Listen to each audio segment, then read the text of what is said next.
Bom dia, igreja! A paz do Senhor!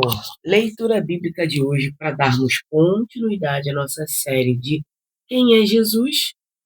Vamos embarcar na pessoa de Jesus, o Deus que se fez carne e habitou entre nós. A identidade divina e o silêncio profético de Jesus.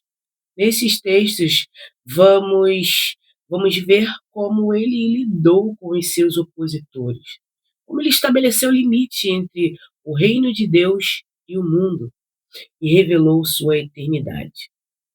A postura diante as contestações, como Jesus reagia quando sua autoridade era colocada em xeque. Hoje, o estudo é certeiro para aquelas pessoas que tentam colocar nossa fé em xeque, tentam colocar como se nossa fé não fosse, não valesse a pena, como se nossa crença fosse algo que é superficial. Mas vamos embarcar nos textos direcionados no dia de hoje. O primeiro texto é Marcos 11, 29.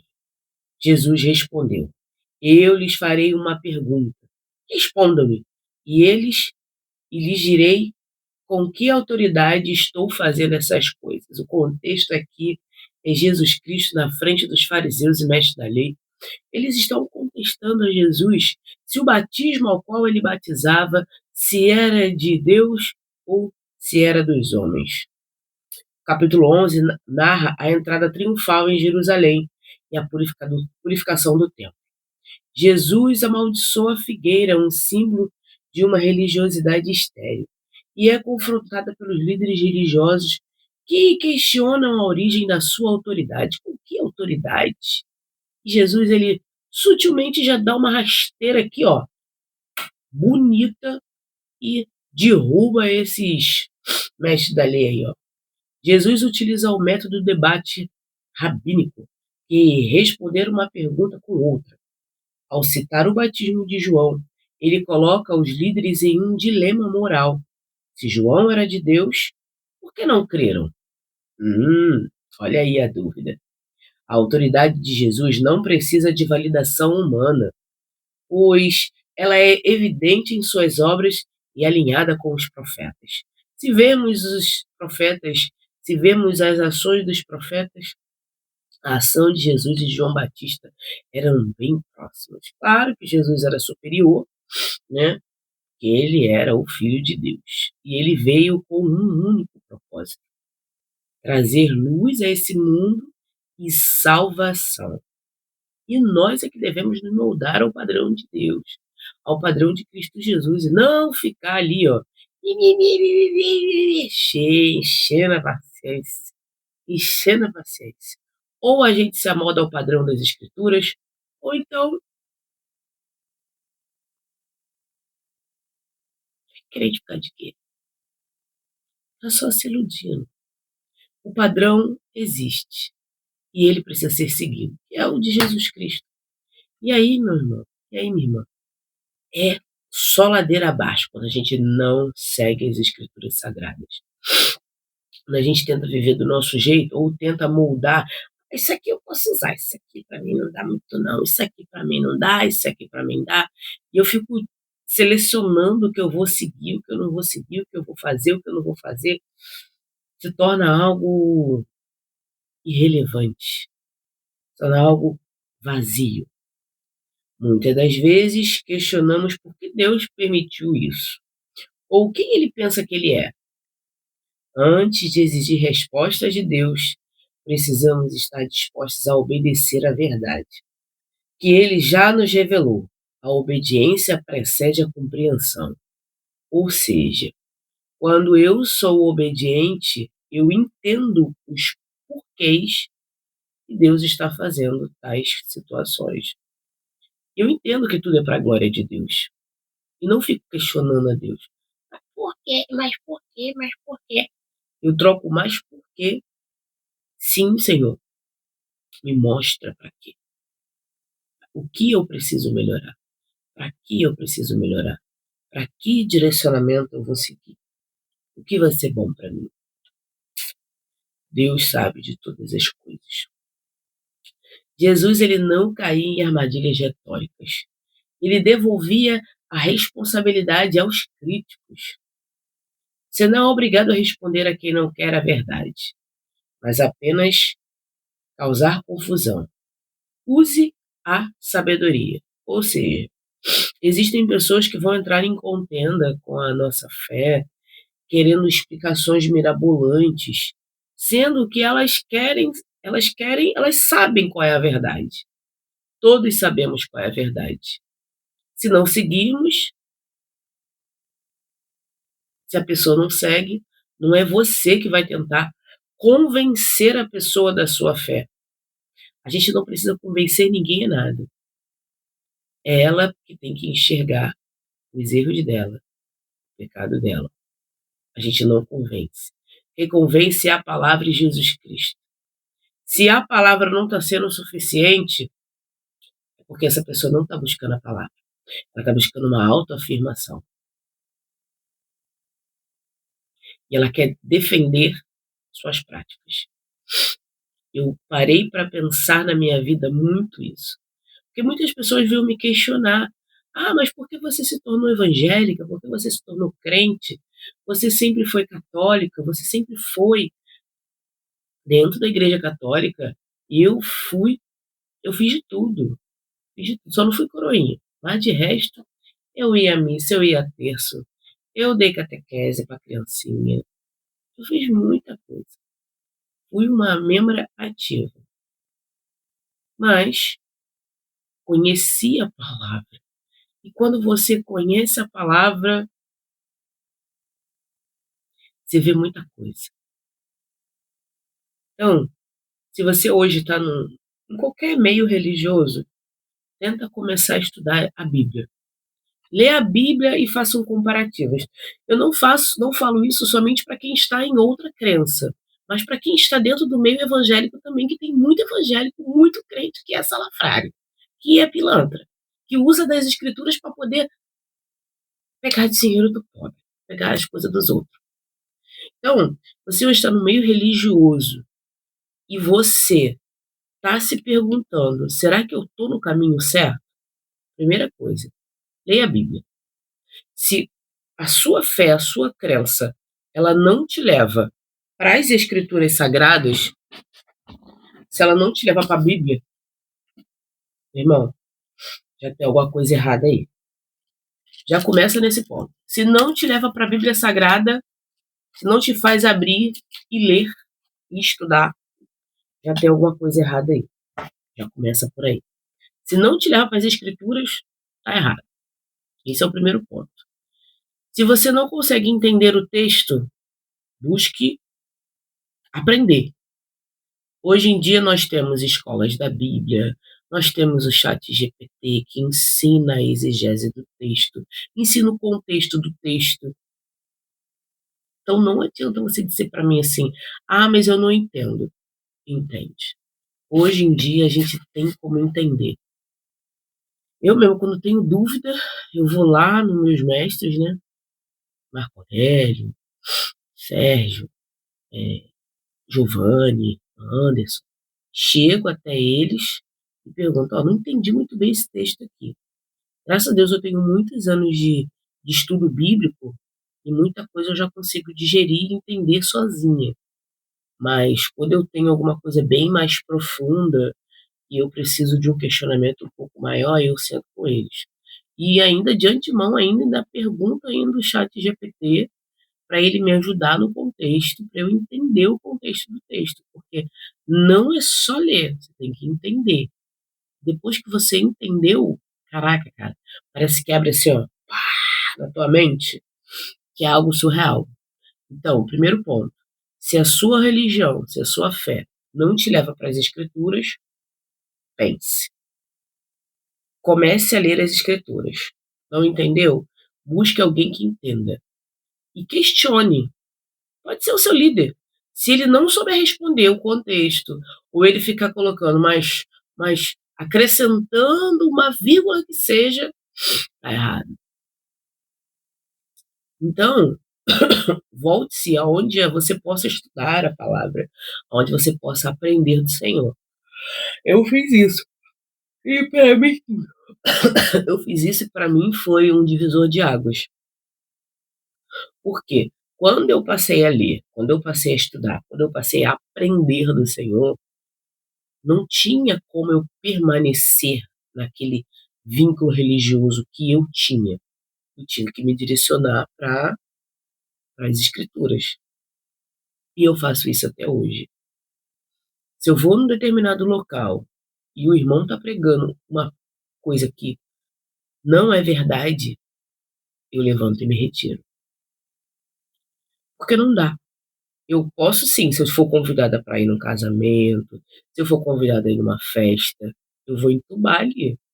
Mas depois eu vou ficar assim, cara, mas por quê? Igual aquela imagem, aquele meme da Nazaré Tedeschi que fica contando os números, assim, e os números passando. Exatamente isso, porque eu não consigo compactuar com algo que não seja bíblico. Minha vida toda é isso. Eu tenho dedicado, esse ano eu faço 11 anos de batismo. E nesses 11 anos eu sentei e aprendi muito com muitas pessoas, com muitos professores. E todos os professores falavam a mesma coisa para mim. Te leva para a Bíblia? Beleza. Não te leva para a Bíblia? Aí é interpretação humana. E a gente não quer isso, a gente quer o que Deus está falando com a gente, porque a Bíblia ela é a palavra, a Bíblia aberta. A Bíblia aberta é a palavra de Deus sendo pregada todos os dias e sendo proferida. Mateus 22, versículo 21. De César, responderam eles. Então ele lhes disse: deem a César o que é de César e a Deus o que é de Deus. Jesus profere parábolas sobre o reino, como o banquete do casamento, e enfrenta uma série de testes dos fariseus e saduceus sobre os impostos, a ressurreição e o maior mandamento. A moeda de imposto trazia a imagem e inscrição de César. Jesus estabelece que, como cidadão de um país, temos deveres civis. No entanto, o ser humano carrega a imagem de Deus. Se a moeda pertence a César, por que tem a imagem dele? Você pertence a Deus porque tem a imagem dele. Ou seja, se a moeda tem a imagem de César, dê a César o que é de César, dê a moeda de César com a cara dele. Agora, nós temos a imagem de Deus, nós somos a imagem e semelhança de Deus. Por termos a imagem e semelhança de Deus, nós vamos voltar para Deus. Caramba! Nunca tinha pensado nessa analogia desse jeito. Me veio essa analogia e isso é surreal. Por quê? A gente tem o PS lá no texto, né? Os fariseus eles queriam porque queriam que Jesus caísse em contradição com o povo. Ele queria colocar os ensinamentos de Jesus em crédito. Queriam colocar como se Jesus fosse um bobão. Só que Jesus foi lá e mostrou para eles quem é que ele era. Mas você vê que em momento nenhum Jesus ele grita, ele discute, é, porque ele quer que a autoridade dele seja vista. Jesus se manteve ali, ó, um capricho. E Jesus ele contrapõe a pergunta do fariseu e dos saduceus e dos mestres da lei, ele contrapõe com uma pergunta. Se a pessoa chega com uma pergunta até você, eu sempre falo isso com meu esposo. Quer quebrar pessoas em argumento? Contrapõe a outra pessoa com uma pergunta. Não dê logo a ela o que ela quer saber de você. Mas por que você, por exemplo, se alguém perguntar para mim assim, ah, é, você lê a Bíblia todos os dias? Ela está fazendo uma pergunta, uma afirmativa. E eu chego com uma outra contra-pergunta. Para você me perguntar isso, você também lê as escrituras? Tá entendendo? Porque se a pessoa não fizer, você alugou um triplex na cabeça dela. Tá entendendo? Ela quer o quê? Ela quer que você diga: "Ah, não, eu não leio a Bíblia todos os dias". Aí, tá vendo? Por que que você se faz de como é que posso dizer? Se faz de youtuber, que faz devocionais todos os dias, mas não pega a Bíblia para ler. Tá entendendo? Qual é o mistério aí de Jesus? Jesus aqui, ele mostra pra gente o seguinte: "Tá, eu tô fazendo a minha parte, eu vou perguntar também pra poder ver se eles estão ali, ó, alinhados junto comigo". Entende? Então, estude cada vez mais as escrituras, porque nossa fé, ela vai ser questionada em uma hora ou outra. Alguém sempre vai perguntar. Então é aquilo, se você chega e vem com uma contra-pergunta para ela, você quebrou todos os argumentos dela que ela vinha preparada. Porque aquela pessoa ela já vem preparada para te desestabilizar. Então não deixa a pessoa te desestabilizar. Se ela vier com a pergunta, vem com a contra-pergunta para ela.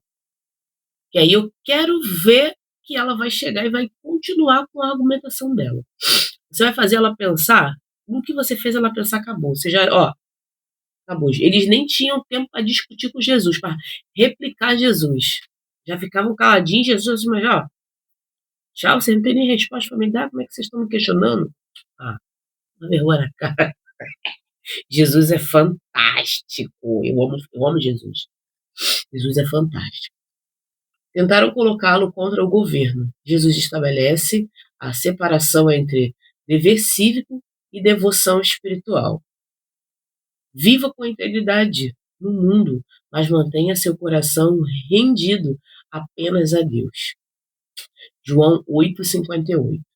Respondeu Jesus: Eu lhes afirmo que antes que Abraão nascesse, eu sou.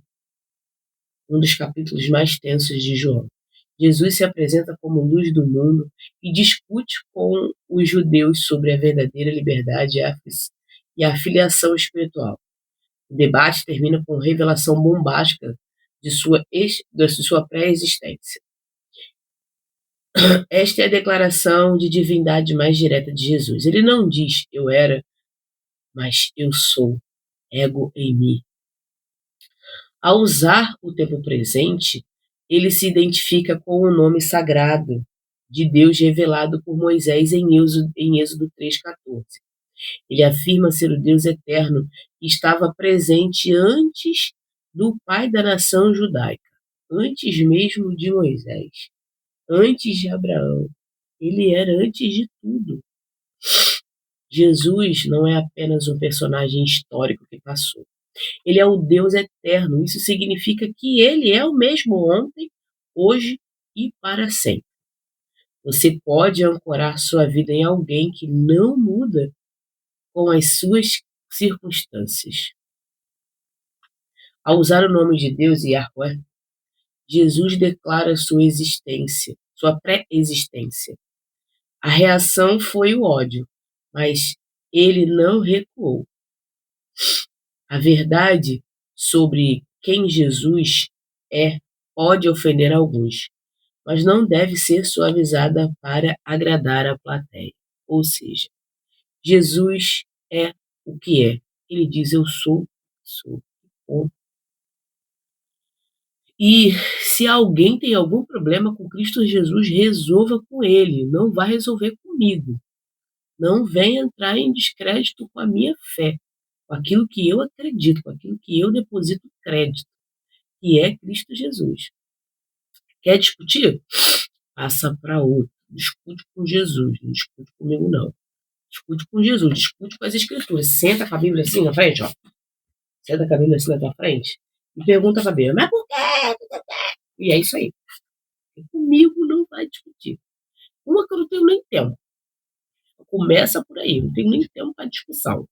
E se quiser discussão comigo, eu já falo, ó, meu irmãozinho, olha só, vai pro espelho, olha para frente do espelho, vai no espelho, se olha lá, lá você vai arrumar uma pessoa perfeita para você discutir, porque comigo não tem discussão. E é isso. Eu não tenho tempo para discutir. Não tenho tempo para discutir, não gosto de discutir, não gosto de briga, não gosto de conflito, não gosto. E é isso. E se tentar me tirar da minha calma, eu vou pro joelho lá, boto o joelho no chão e falo com Deus, falo com Jesus, ó, Senhor, tá me incomodando muito. Vai querer arrumar treta com Deus? Vai querer arrumar treta com Jesus? Ele é o dono. Ele é o dono da coisa toda. Então, se tu quiser arrumar confusão, arruma com ele, não arruma comigo, não. Eu não dou margem para discussão.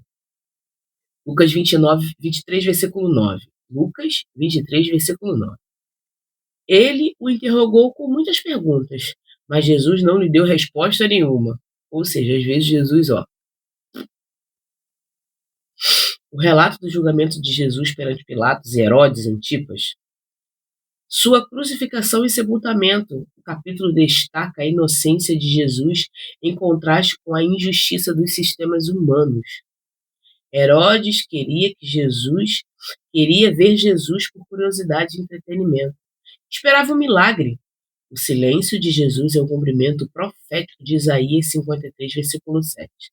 Não abriu a sua boca. O silêncio divino aqui é o julgamento sobre a futilidade e o pecado de Herodes. Não há mais o que dizer a quem endureceu o seu coração. Isso aqui é um ponto que eu pego muito para minha vida.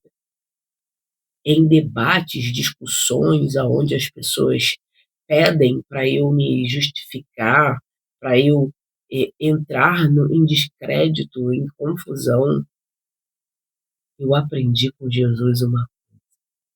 Eu dou a minha palavra quando a minha palavra ela precisa ser dita. Agora, quando ela não precisa ser dita, eu não abro nem minha boca. Eu não preciso me defender. Eu tenho um Deus que me defende. Vou falar uma coisa bem pertinha aqui para você. Só eu e você aqui, meu irmãozinho. Não se preocupe com o que estão falando de você, com o que estão dizendo a seu respeito. Se você está fazendo a vontade de Deus, bota isso aí, como principal adendo. Se você está fazendo a vontade de Deus, não se preocupe com o que vão falar, com o que vão dizer, com os que estão dizendo, com o que estão falando. Apenas mantenha-se em silêncio e deixe que Jesus fale por você. Deixe que Deus fale por você.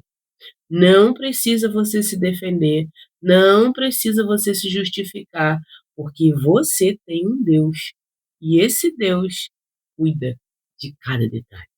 Já passei por situações aos quais me mantive em silêncio e disse para Deus: Senhor, fale por mim, que o seu nome não seja envergonhado através da minha vida. E o nome de Deus foi exaltado 100 vezes mais.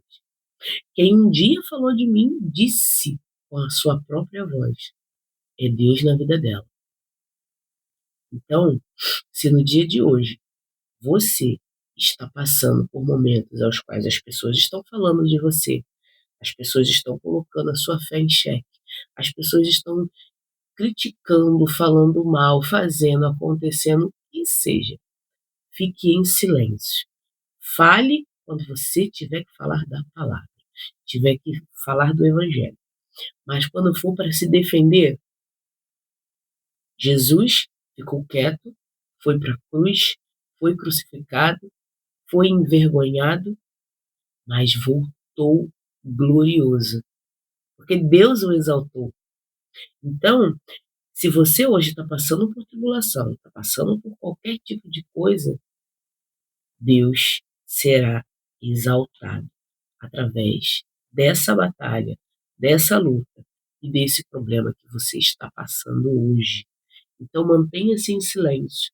Faça como Jesus. Dói, dói. Machuca, machuca. É difícil você querer se defender e não poder se defender. Mas lembre-se, se você se defende, você toma o lugar que é de Deus. É Ele quem exalta a sua vida. Então mantenha-se em silêncio. Se alguém está falando de você, mantenha-se em silêncio. Pode deixar. É Jesus que me defende. Você não precisa de defesa do homem. Você não precisa da sua própria defesa. Você precisa do seu justo juiz, do seu advogado, que é Jesus Cristo. Certo? Há momentos em que o silêncio de Deus em nossa vida não é ausência, mas uma resposta à nossa postura. Deus não responde a curiosos que buscam sinais, mas a corações contritos que buscam a salvação. Diante de Herodes, que queria um milagre por curiosidade, Jesus se silenciou. O silêncio é uma forma de autoridade. Às vezes você não precisa abrir a sua boca. Mantenha-se em silêncio e você vê a resposta de Deus. Há momentos em que o silêncio diante da injustiça falará mais alto do que qualquer defesa. É Deus que fala por você. Entendo de uma vez por todas. Jesus nunca se sentiu ameaçado por perguntas. Sua personalidade era marcada por uma mistura de inteligência, arguta e um silêncio digno. A sabedoria e a majestade de Cristo. Estes 4 versículos mostram facetas distintas e poderosas de Jesus. A estratégia divina marca os 11. Ele não se deixa enredar por armadilhas intelectuais, pois sua autoridade é suprema. A propriedade do reino, Mateus 22. Ele define que nossa lealdade maior deve ser ao nosso Criador.